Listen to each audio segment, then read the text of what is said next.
All right, ladies and gentlemen, it is not possible to talk about the Triple Crown without talking about the king of cocktails, Mr. Tim Laird. Hello, Jesse and MJ. We've got the Triple Crown of cocktails right here. Simple, easy, everything easy. That's what I love. Starting out, a little twist on the Oaks Lily, which we did earlier with you all.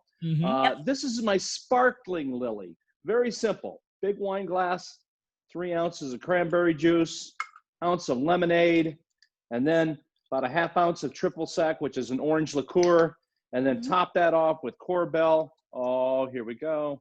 Nice. I'll tell you what, isn't this nice? I mean, how easy is that? A little different. And of course, use the same garnish, some blackberries that goes in. Let me give it a try. Love the big glass. Yeah. Oh, yeah, I do too. I do too. You know what? You know what's great about the big glasses are? Not only will it hold a little bit more, so you don't have to keep going back and making another. It's easy to drink from. You know, it's easy to pour into. Because if I had a small glass, you know how when you pour the champagne in, the foam goes all over the side and it's a mess. This is perfect. All right, that's the first leg of the Triple Crown of cocktail. Right. Yes. Now, we got to talk about a mint julep, but here's the easiest mint julep there is in the world. Go out and buy mint simple syrup. You can make your own, but I'll tell you what, it's readily available now and it's inexpensive. So, tall glass, crushed ice, 2 ounces of your favorite bourbon, and then 1 ounce of that mint simple syrup. That's all it is. Boom. It's a perfect mint julep right now. Give it a little stir. Don't forget about your stir straw and sipping straw, and you got to have a big bouquet of mint garnish. Like that. Yeah. You know, I think at Churchill, you pay a lot of money and they just have like one little dead sprig in there. You've seen that walking around. So if you're at home, get a big bouquet of mint because it does make the experience, because as you draw this up to your nose to take a sip, that mint comes in and it's delicious. And all right. You all have taught me too. Remember that sipping straw is important because that simple syrup settles all to the bottom. If you want the sweetness and the bourbon, got to use the straw. Right. Got to use the straw. Now, dessert, how about a sweet ending? A little chocolate mint whiskey by Ballotin. Very simple. So just pour over ice. Chocolate mint whiskey. Yes. There's my dessert. So, and this is readily available here too. Oh, that's good. I mean, think about chocolate and mint and whiskey all together. It's just delicious. All right, now, so there you go, boys and girls. The Triple Crown of cocktails. Now, here's where the bonus comes in when you find it on YouTube, because if you're watching this on YouTube, you notice Tim has some other surprises in store for you. Yes, I do. Go to our YouTube page, 1069 Play, and like and subscribe, and go check it out here. Because I'm gonna make you jump off on the radio.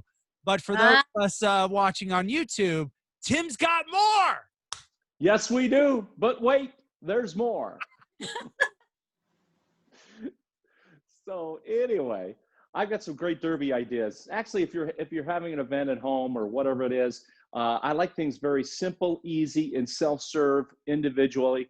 One of the greatest things in the world that I serve is these little bit of it's the pimento cheese, but I like to add bacon and pecan to my pimento cheese, put it on a little sandwich, use it as a dip if you want, and then I cut it out with a little biscuit cutters or make triangles.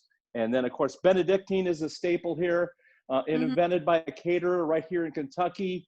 And it's been a favorite ever since. And you can buy both of these things. So you can buy the pimento cheese, you can buy the Benedictine, and then I take the pimento cheese and add my own little bacon bits and pecans and make it my own. So I say, I made this personally. So, and then of course, the Benedictine also works as a little dip for chips or veggies or whatever you want. And of course, don't forget about your hat. Even if you're celebrating at home, you gotta have a hat.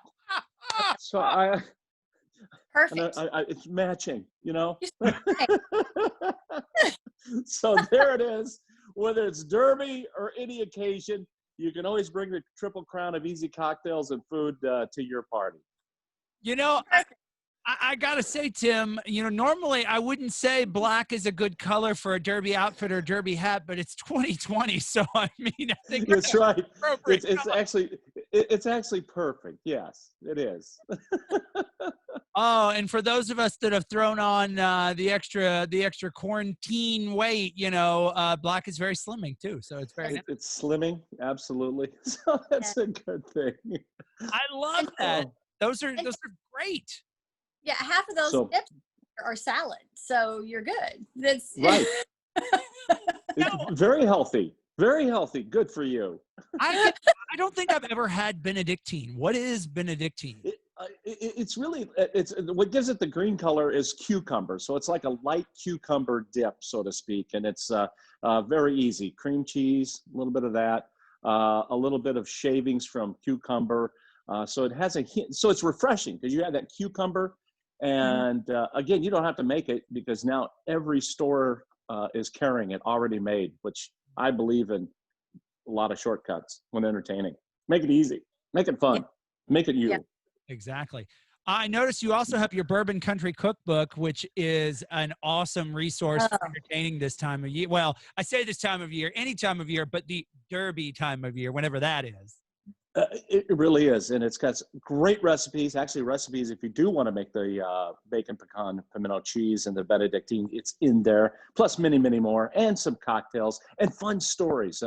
Co-authored with my good friend, Dave Danielson, who's the executive chef at Churchill Downs. So we had a ball putting this together, and there's a lot of pictures, really, and stories. So it's very nice.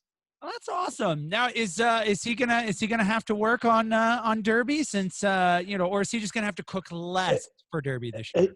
He's going to be cooking a lot less because there's still the horse owners, the trainers, the jockeys, and of course if you do have a horse. In one of the races, you can bring a couple of guests, family.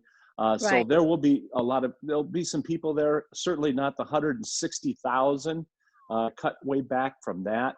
I think the interesting thing is that he's going to have a lot of food because they had to order this, way ahead of time. So they're figuring out what they can do. Maybe share the food in the community, do some things for whatever they don't go through at Churchill. And he's got probably 40,000. Mint Julep cups. I gotta figure out what to do with those. So yeah, everybody's getting them for Christmas. Right. Yeah, there's maybe some ways you could repurpose them, use them as a mint dessert or something, or sell them as a gift pack. I don't know. They'll figure something out. Yeah. You know what? In like, I don't know, maybe 5 to 10 years, they may even be collector's items because of how unique this year's been. Exactly. See, that's the thing, because all of a sudden it's got the date on the original date in May, but and it's actually this design this year I think is way cool. I mean, the unfortunate. I mean, this is probably one of their better looking Derby glasses that they've had. So not only is it going to be a collector's item, but it's really a cool looking glass too. So it does both purposes. Yeah, it'll certainly make for some interesting stories, for the next, few years. That's for sure. That's right.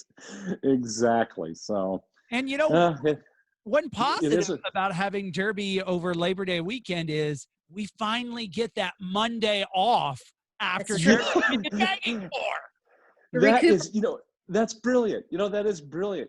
Oh, by the way, Jesse, I was thinking about the other thing. You had the Thunder Party at home. Mm-hmm. I was thinking we could have had the balloon lighting festival at home. Get some helium balloons and get a flashlight and act like it's a balloon glow at home. I like it. Maybe next year if we have to. The problem with the helium balloons is once my bridge catches on fire, we're all in trouble. I was going to say, keep away from those balloons. That's no. Right. Well, Tim, thank you for all your tips on the cocktails, but the entertaining. I know that you're going to be enjoying one of your first derbies in a while at home. I can't wait. I'm so excited. It's amazing. Hey, it was funny. Chef Dave said this. He was the first time that he's ever been able, the first Saturday in May, to actually go to a derby party, because people were having, those mock Yeah. derby parties. So he's sipping a mint julep and goes, this is the first time I've actually been able to go to a Kentucky derby party, because he always has to work. So anyway, that's what it is. See, there's always a Anyway. silver lining. And the cool thing is, so we've got Derby in September this year. That just means we have even less time to wait for the next Derby, assuming it's the first Saturday in May of 2021. Yeah, what is that? 6 months away? We 6 months in the countdown. Yeah, we're gonna start the countdown clock now, and you're gonna go, wow, it's quick. It's a lot of panicking out there now. Yeah. Well, thank you so much, Tim. As always, appreciate the tips, the advice, and checking in with us. And we'll check in with you next week. Absolutely. MJ, Jesse, always good to be with you all. Cheers. Cheers.